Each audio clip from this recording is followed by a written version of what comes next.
Salut Kamaktavish, je vais te parler d'un livre que j'ai surkiffé et que je te recommande dans tes lectures de vacances, que ce soit à la plage ou à la montagne. Franchement, c'est un truc dépaysant et rafraîchissant, vraiment super. Donc ce livre, c'est J'aurais pu devenir millionnaire, mais j'ai choisi d'être vagabond. Et ça raconte en fait l'histoire de John Muir. Donc Muir, on ne sait pas trop comment ça se dit, vu que lui c'est un Écossais qui a émigré aux États-Unis. Bon, on peut avoir toutes les prononciations possibles, hein. Le livre, il a été écrit par Alexis Jenny. Et alors, le premier truc que je peux dire dessus, c'est que ce gars-là, il écrit super bien. Il écrit vraiment super bien. Je te lirai tout à l'heure un petit paragraphe que j'ai adoré, qui est une description de l'Écosse. Et je trouve qu'en quelques lignes, tu te retrouves propulsé en Écosse, quoi. C'est vraiment génial. Donc, alors, je vais commencer par te parler du livre, mais une partie, on va dire un peu no spoil. Et je rentrerai plus en détail dans l'histoire après. Donc pour la partie no spoil, donc John Muir, c'est un Écossais qui va émigrer avec sa famille aux États-Unis à la période des 13 colonies, enfin le début de l'Amérique, on va dire, des États-Unis. Et ils vont avoir une ferme là-bas et ils vont commencer à développer cette ferme, développer l'activité. Et lui, très rapidement, il va se révéler être un bosseur acharné. Et en fait, un bosseur acharné la journée et la nuit ou le matin très tôt, il se levait pour aller promener dans la grande sauvagerie. Donc la grande sauvagerie, en fait, en anglais, c'est traduit wilderness. Il n'y a pas vraiment d'équivalent en français, donc ça a été traduit par l'auteur comme grande sauvagerie, ce qui correspond plutôt bien, hein. Et du coup, lui, c'était son kiff, ça, aller dans la nature, voir les animaux, voir les arbres, voir les plantes. C'était vraiment ce qu'il aimait, ce qu'il faisait déjà un petit peu en Écosse, mais voilà, pas autant que ce qu'il aurait voulu faire. Et donc, il grandit dans cette ferme et très rapidement, il va vouloir s'émanciper et il va partir. Voilà. Donc on va s'arrêter là pour la partie no spoil et maintenant on va passer à la partie spoil où là, je vais parler du livre plus généralement. Donc John Muir, il va partir dans un périple assez incroyable, il va traverser à peu près tous les États-Unis, en partant avec un petit baluchon, à peine de quoi manger, souvent simplement du pain, et il va se contenter de baies, de choses qu'il va trouver glanées ci et là dans la nature. Donc c'est un livre que j'ai classé dans la catégorie nature, mais que j'aurais peut-être pu mettre dans le côté survie, parce qu'en fait c'est vraiment... ce type-là, il a une résistance physique absolument incroyable. Il va parcourir des centaines de milliers de kilomètres. Il va aller dans tous les écosystèmes, donc dans des endroits un peu tropicaux avec des maladies, la malaria. Il va être confronté à la malaria d'ailleurs. Des endroits plus secs, des déserts, des montagnes. Il va aller même, sur la fin de sa vie, explorer les glaciers en Antarctique parce qu'il s'est trouvé une passion pour la glaciologie et le mouvement des glaciers.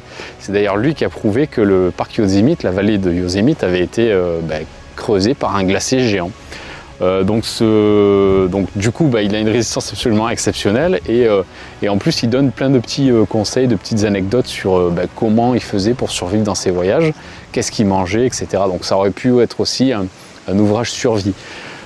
Pourquoi je ne l'ai pas mis en survie? Parce que c'est pas le sujet principal, hein. Le sujet principal, c'est plutôt l'admiration de la nature, tu vois, l'émerveillement, quoi. C'est plutôt ça le truc qui a drivé John Muir toute sa vie. Et pas trop le côté survie. Et en plus de ça, lui, il vivait dans un écosystème qui permettait de partir et à l'aventure sans rien et de pouvoir trouver des choses à manger à droite à gauche. Aujourd'hui, c'est compliqué, hein, à moins d'aller taper dans les vignes des privés ou des arbres fruitiers qui appartiennent aux gens. Ça va être compliqué de faire des périples comme ça, hein. D'ailleurs, l'auteur, il le dit bien, hein. Alors, l'auteur, on va en parler ça. L'auteur, du coup, il met bien en avant ça en expliquant que lui, il aurait aimé être John Muir, partir à l'aventure et compagnie, mais qu'aujourd'hui, dans les années 2000, là, ça n'a plus aucun sens. Il n'y a plus d'endroits sauvages sur Terre qui permettent vraiment de se retrouver en immersion, vraiment dans la nature comme ça, et de découvrir des espèces. Lui, il partait juste, John Muir, il prenait son carnet de notes, et il partait. Et il faisait les croquis, il faisait des observations de la nature, il notait, c'est tout. Voilà. Et il faisait de la science comme ça. On ne peut plus faire ça aujourd'hui. Ce qui est intéressant dans ce livre, c'est qu'en fait, ce mec-là, John Muir, c'est un peu le père de l'écologie, le père spirituel de l'écologie moderne. En ce sens où, en fait, il a, de son temps déjà, dans les années 1800, remarqué que les colons américains, on prenait tout. On s'installait sur un territoire et on avait les droits sur tout ce qui était dans la nature. On pouvait se servir gratuitement, sans demander de compte à personne, sans demander d'autorisation. C'est un truc qui nous paraît dingue aujourd'hui, mais Pour prendre un terrain, aujourd'hui, il faut aller l'acheter, il faut se mettre d'accord avec le propriétaire. Pour construire une maison, il faut être en accord avec le PLU, avoir le permis de construire, avoir les matériaux. Enfin, c'est une galère. On ne peut plus se mettre en bordure de forêt, couper les arbres, et puis hop, on est chez nous et on fait ce qu'on veut. Terminé. À l'époque, ils pouvaient le faire. Ils pouvaient le faire, et John Muir s'est aperçu qu'en fait, les Américains grignotaient de plus en plus la grande sauvagerie, donc la zone sauvage, au point d'en éradiquer les espèces, donc que ce soit botanique ou animal. Il prend un exemple, c'est un truc de fou. Il parle de, par exemple, j'ai un petit carnet de notes avec des notes là. Il parle d'une espèce de pigeon avec des plumes très colorées qui était en abondance quand il est arrivé en 1850 aux États-Unis. Et en fait, le dernier de cette espèce, donc ils étaient tellement en abondance qu'en fait, ils arrivaient, les nuées de ces oiseaux obscurcissaient complètement le ciel. Ils se posaient sur les arbres par centaines de milliers, ils cassaient les branches tellement qu'ils étaient nombreux. Et donc les colons venaient et tiraient dessus et ils se servaient. Ils se servaient, ça faisait les repas gratos comme ça. Et les colons prenaient ces oiseaux-là comme étant des cadeaux de Dieu pour leur permettre de survivre dans cette contrée sauvage. Donc c'est un truc de dingue. Et donc en 1850, il y avait une abondance, une infinité de ces animaux, de ces oiseaux. Et le 1er septembre 1914, le dernier a été tué, le dernier est mort et il est maintenant empaillé dans un musée, quoi. Donc c'est moins de 20 ans, quoi, 24 ans. À 24 ans, ils ont exterminé des millions et des millions de ces oiseaux-là au point de détruire une espèce. Et donc là, on parle de 1914. On n'est pas en 2020 où il y a eu l'accélération technique comme on l'a avec la pétrochimie, tout le bordel. Là, déjà, à l'époque, ces mecs-là, ils ont éradiqué des centaines d'espèces, quoi. Après, il parle d'un autre truc qui est complètement fou aussi, c'est les élevages de moutons.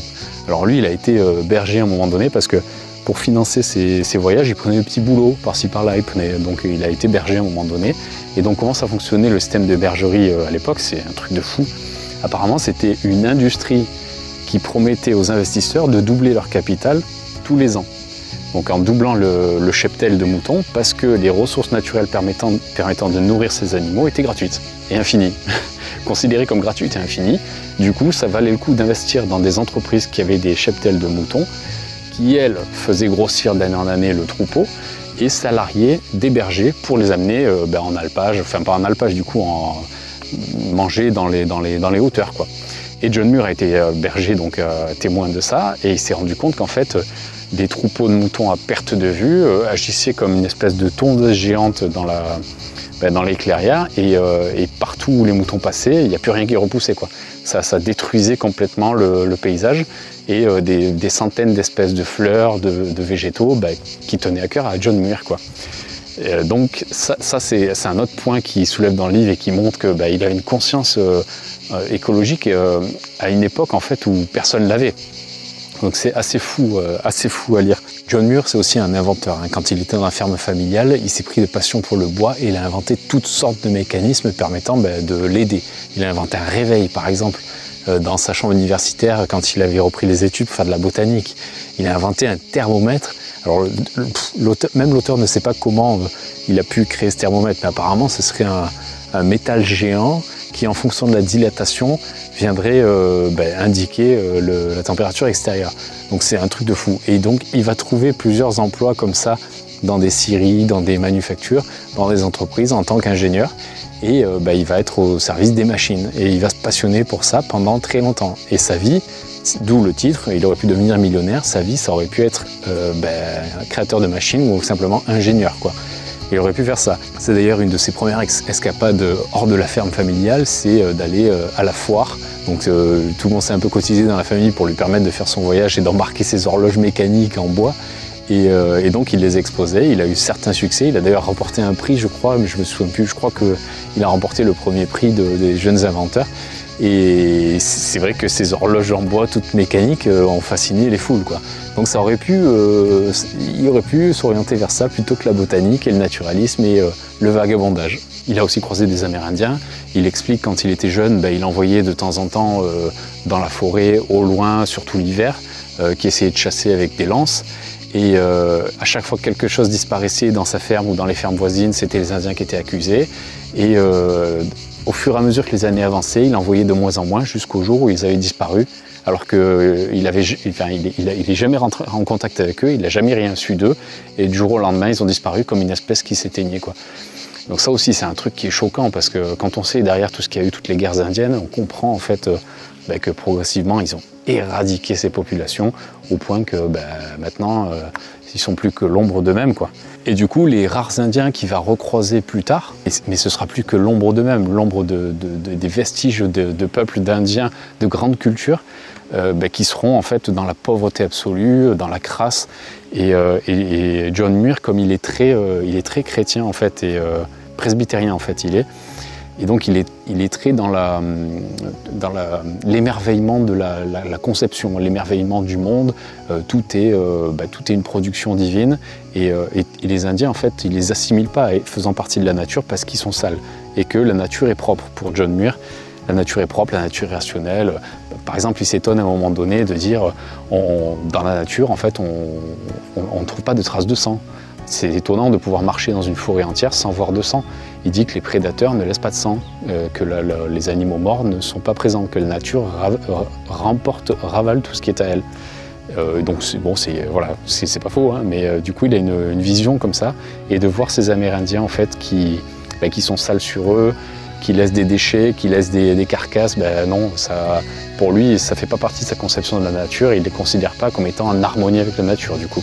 Un truc qu'il dit sur les populations amérindiennes aussi, c'est que il y a vécu quelque temps, il a participé à des conseils, ce genre de choses, et il dit qu'en fait, il n'y a pas de pleurs chez les enfants dans les nations amérindiennes, et que les enfants, c'est plutôt des rires, c'est plutôt des étonnements, des petits éclats de joie, ce genre de choses, et qu'il n'y a pas de pleurs en fait, il n'y a pas de frustration chez les enfants amérindiens, parce que nous, on n'a pas compris, nous, en pays occidentaux, et surtout lui, il a eu une éducation vraiment à la dure, à recevoir des coups et compagnie. Hein.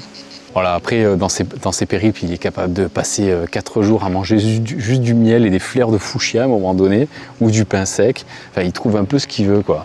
Donc après, bien entendu, plus tard, il va s'implanter dans le parc Yosemite parce qu'il va tomber amoureux de ce parc, et il va se construire une maison. Et alors ça, c'est un truc de fou. Sa maison, il l'a construite pour $4. C'est $4, quoi. Alors c'était sûrement beaucoup à l'époque, $4, mais ça paraît fou, une maison entière en rondin de bois pour $4. Et alors la petite lubie qu'il a eue, c'est de faire passer un ruisseau en plein milieu de sa rivière. Alors je sais pas comment il a fait pour pas mourir de froid à l'hiver, mais voilà, c'était son kiff, il voulait faire passer ce petit ruisseau en plein milieu de sa maison, quoi. Donc sa maison était posée au milieu de ce ruisseau. Donc c'est marrant comme truc. Plus tard dans sa vie, du coup il va publier ses recherches, donc il va se faire éditer dans certaines revues scientifiques ou des magazines grand public, où il va faire partager son émerveillement de la nature, de ce qu'il a découvert, et des études qu'il a faites. Et grâce à ça, il va dégager un petit revenu qui va lui permettre de vivoter et de moins prendre des métiers un peu, qui le plaisaient un peu moins, quoi. Par exemple, à un moment donné, il va publier dans un magazine de New York et il va gagner $200. Donc il a payé sa maison $4, il gagne $200, donc ça lui permet de vivoter longtemps.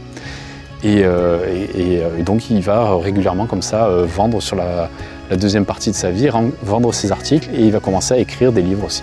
Il s'est établi au parc Yosemite, et un jour il va rencontrer le président Roosevelt qui voudra absolument voir John Muir pour discuter avec lui. Et donc ils vont aller plusieurs jours camper dans le parc Yosemite ensemble, faire des feux de camp et compagnie à deux. Donc c'est vraiment une anecdote de fou, je vois pas un président faire ça aujourd'hui sans un service de sécurité incroyable, mais à l'époque Roosevelt l'a fait, incroyable quoi. Et donc ils ont passé quelques jours à discuter de l'écologie, de l'environnement, des anecdotes de chasse et compagnie, parce que Roosevelt était un chasseur, il voulait protéger, faire des zones de protection pour notamment maintenir la chasse. Et il va sanctuariser le parc Yosemite en le constituant parc fédéral, donc protégé par les États-Unis d'Amérique. Et donc ça fera le bonheur de John Muir, parce que l'histoire retiendra que John Muir a convaincu le président des États-Unis de sanctuariser Yosemite. Donc c'est une belle histoire. Sur la fin de sa vie, il va s'intéresser beaucoup à la glaciation, il va aller plusieurs fois en Arctique, il va rencontrer les Amérindiens, les Inuits là-bas, locaux, et il va aller dans les glaciers, enfin, ça va vraiment le passionner, il va décrire ça d'une façon très riche qui montre qu'avant personne, c'était complètement sauvage, quoi. Même les Amérindiens étaient spontanés, et qu'au fur et à mesure que sa vie avançait et qu'il retournait là-bas, il voyait de plus en plus de bateaux de touristes, des touristes qui descendaient, qui allaient sur la banquise, sur les glaciers, les Amérindiens qui vendaient des petits goodies artisanaux en souvenir, qui faisaient des danses sur commande. Donc tout ça, toute cette modernité, cet aspect touristique, ça l'a un peu écœuré lui sur la fin de sa vie. Et il en a rendu compte aussi. Ah oui, il y a une anecdote aussi qui est énorme. Il y a des forêts de séquoias aux États-Unis. Donc les séquoias, c'est des arbres géants. Et donc il en décrit qu'ils font plus de 9 mètres de largeur. Enfin, c'est un truc incroyable. Et il explique que ces arbres, des fois avec les tempêtes, avec les feux de forêt, ça arrive qu'ils tombent, ils cassent.